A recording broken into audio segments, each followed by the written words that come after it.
इससे रिलेटेड जो अपडेट हैं वो आपको मिलते रहेंगे। क्रिश्चियनिटी को छोड़कर हिंदू धर्म में वापस जाने के लिए मेरी एक छोटी सी शर्त है। हर उस व्यक्ति से जो हिंदू धर्म के प्रति उत्साहित है, जो हिंदू धर्म के लिए लड़ता है, हिंदुत्व के लिए लड़ता है, हर वो दल जो इस देश में क्रिश्चियंस को सताते हैं, चर्चेस को तोड़ते हैं, लोगों को आराधना करने से रोकते हैं, यहां तक कि प्रधानमंत्री, गृह मंत्री, राज्य मंत्री, मुख्यमंत्री, जितने भी मंत्री संतरी हैं, उन सब से ये मैं डिमांड कर रहा हूं कि मैं हिंदू धर्म में वापस जाना चाहता हूं और मेरे जैसे बहुत सारे लोग जाना चाहते हैं। बट एक छोटी सी शर्त है और वो शर्त ये है कि आपको आज से 5000 साल पहले घटी एक घटना जिसे महाभारत के नाम से जाना जाता है, आपको इस घटना को इतिहास प्रूव करना है। यह प्रूव करना है कि यह घटना वास्तव में इस देश की जमीन के ऊपर घटी है। बस इतनी सी बात आपको हिस्टोरिकली प्रूव करनी है, ऐतिहासिक तौर पर, भूवैज्ञानिक तौर पर, आर्कियोलॉजिकल एविडेंस के द्वारा, साइंटिफिक एविडेंसेस के द्वारा आपको यह बात प्रूव करनी है कि यह घटना वास्तव में घटी थी। मैं बहुत कोई ज्यादा बड़ी बात नहीं मान रहा। सबसे नजदीकी घटना जो हिंदुत्व में घटी है, हिंदू धर्म में घटी, सबसे नजदीकी घटना यही है। सबसे नजदीकी एक बहुत बड़ा इवेंट, एक बहुत बड़ी घटना जिसे नजरअंदाज नहीं किया जा सकता, वो महाभारत ही है। तो ये जो घटना है, इस घटना को जो घटी है, इसको आपको हिस्टोरिकली प्रूव करना है। लेकिन इसका मतलब ये नहीं है कि आप मुझे कोई वीडियो बना के भेज दो, कोई बहुत सारे लोग मुझे वीडियोस भेजते हैं कि देखो महाभारत, ऐसे तो 50 लोग 50 वीडियो बना सकते हैं। कोई ब्लॉग भेज दो, कोई आर्टिकल भेज दो, ये नहीं चलेगा। आपको हिस्टोरिकली प्रूव करना पड़ेगा और ऐसे प्रूफ देने पड़ेंगे जो ना सिर्फ इस देशवासियों के बल्कि दुनिया के सामने ये बात प्रूव हो जाए कि महाभारत जो है, महायुद्ध महाभारत, वो कोई काल्पनिक घटना नहीं है बल्कि एक वास्तविक ऐतिहासिक घटना है।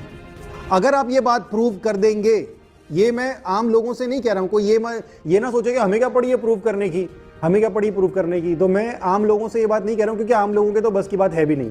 ये मैं बात कर रहा हूं हमारे देश के उच्च अधिकारियों से जो जिम्मेदार हैं इस बात को प्रूव करने के, उनसे मैं बात कर रहा हूं। और ये सीधा सीधा चैलेंज दे रहा हूं मैं, जितने भी क्रिश्चियंस हैं ना, अगर आपको कोई हिंदू सताता है, कोई हिंदू, अगर आपको हिंदूवादी अगर आप के पास आते हैं और आपको बोलते हैं, आप पे आरोप लगाते हैं, कोई भी, चाहे वो एक साधारण छोटा विश्वासी ही क्यों ना हो, अगर आपको कोई सताता है, कोई आपके ऊपर सवाल उठाता है, तो आप ये वीडियो उनको फॉरवर्ड कर देना कि देखो ये वाला चैलेंज हमारा पूरा कर दो, हम अभी घर वापसी कर लेंगे।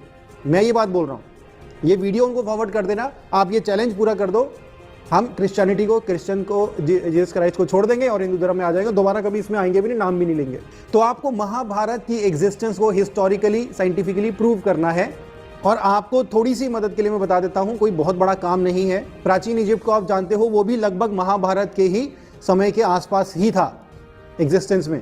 उनकी एग्जिस्टेंस के ऊपर कोई सवाल नहीं उठा सकता क्योंकि उन्होंने इतने बड़े बड़े पहाड़ खड़े किए हुए हैं, पिरामिड खड़े किए हुए हैं, इतनी बड़ी बड़ी मूर्तियां बनाई हुई हैं, कोई उनके ऊपर, उनके एग्जिस्टेंस के ऊपर सवाल नहीं उठा सकता। उनकी बाकायदा कॉलोनीज, उनके घर बाकायदा बने हुए पड़े हुए मिले हैं और इतने स्ट्रॉन्ग एविडेंसेस हैं कि कोई चाहकर भी सवाल नहीं उठा सकता। बल्कि उनके द्वारा बनाई गई इमारतें आज दुनिया के लिए अजूबा बनी हुई हैं।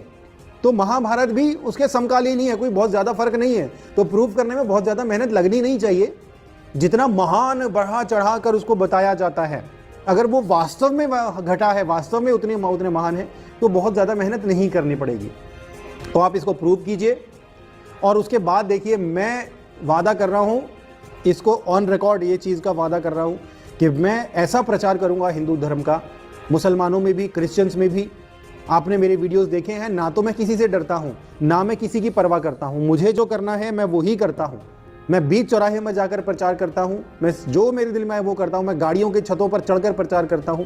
ना मुझे कोई झिझक होती, ना मैं किसी से डरता हूं, ना मैं किसी की परवाह करता हूं। ये मैं अब तक क्रिश्चियनिटी के लिए करता रहा हूं। लेकिन अगर आप ये प्रूव कर देते हो, या हमारे देश की गवर्नमेंट या मंत्री संतरी जो भी इसके लिए जिम्मेदार हैं, वो इस बात को प्रूव कर देते हैं, तो ये और इससे भी ज्यादा बढ़ चढ़ कर मैं हिंदुइज्म का प्रचार करेगा। ये मैं आज इसको ऑन रिकॉर्ड कह रहा हूं। तो बहुत सारी बातें हैं, बट आपको प्रूफ क्या क्या करना है कि कुरुक्षेत्र के मैदान में जहां महाभारत का युद्ध हुआ था, 1 अरब 60 करोड़ से भी ज्यादा लोग, यानी हमारे पूरे के पूरे देश की वर्तमान समय में जितनी आबादी है, उससे भी ज्यादा लोग कुरुक्षेत्र के मैदान में पाए गए।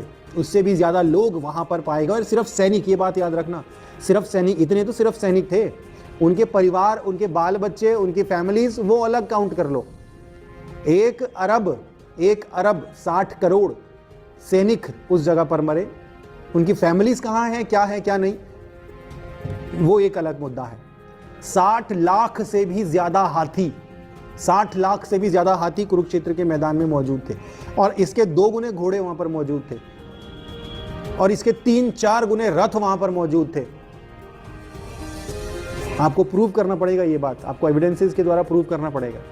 आपको प्रूव करना पड़ेगा कि इंसान का बच्चा एक हिरनी के द्वारा भी पैदा हो सकता है, यानी हिरनी इंसान के बच्चे को जन्म दे सकती है। आपको ये प्रूव करना पड़ेगा। आपको ये प्रूव करना पड़ेगा कि पत्ते से भी इंसान का बच्चा पैदा हो सकता है। आपको ये प्रूव करना पड़ेगा कि जो सूर्य है ना, आसमान में सूर्य चमक रहा है, ये वास्तव में कोई प्लैनेट नहीं है, ये कोई आग का गोला नहीं है, ये वास्तव में एक देवता है जो इंसान का रूप धर के इंसान के रूप में इस दुनिया में आ सकता है और स्त्रियों के साथ संतान उत्पत्ति भी कर सकता है। आपको प्रूव करना पड़ेगा ये, साइंटिफिकली, आर्कियोलॉजिकली, हर तरीके से आपको प्रूव करना पड़ेगा कि गंगा नदी वास्तव में नदी नहीं है, वो वास्तव में एक देवी है जो कभी कभी अपनी इच्छा के अनुसार वहाँ से इंसान की स्त्री के रूप में वहाँ से बाहर भी आ सकती है और पुरुष के साथ संतान भी उत्पत्ति कर सकती है। आपको ये सारी चीज़ें और बहुत सारी चीज़ें हैं, वो लिस्ट में, और लंबी लिस्ट अगर चाहिए तो मैं दे दूंगा, कोई दिक्कत नहीं, मेरी वेबसाइट के ऊपर आर्टिकल है। तो ये चीज़ें आपको प्रूव करनी पड़ेंगी, और अगर आप ये चीज़ें प्रूव कर देते हो, मैं बता रहा हूँ पूरी दुनिया में हाहाकार मच जाएगा, दुनिया से सारे धर्म ही खत्म हो जाएंगे, सिर्फ हिंदुइज्म ही पूरे दुनिया में होगा। सारे हिंदूवादियों से बोल रहा हूँ मैं ये बात, जितने बजरंग दल, ये दल, वो दल, हिंदू युवा वाहिनी, जितने भी दल हैं, मैं आप सबसे ये बात कह रहा हूँ। ये मैं तब कह रहा हूँ जब मैं हिंदू धर्म में वापसी करना चाहता हूँ, क्रिश्चियनिटी को छोड़कर।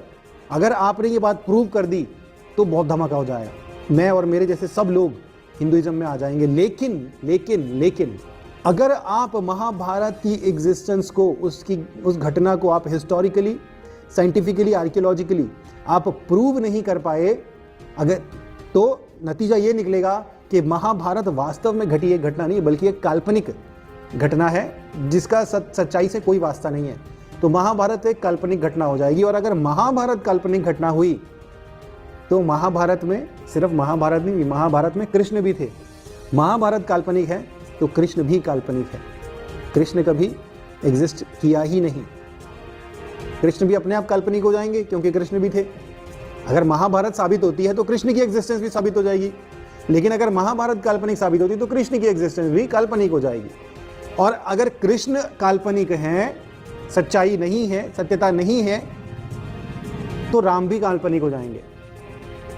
कृष्ण भी काल्पनिक, राम भी काल्पनिक।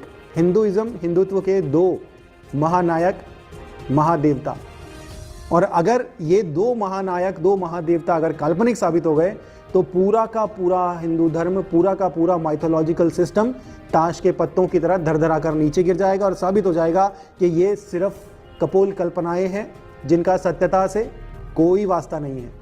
आप लोगों ने देखा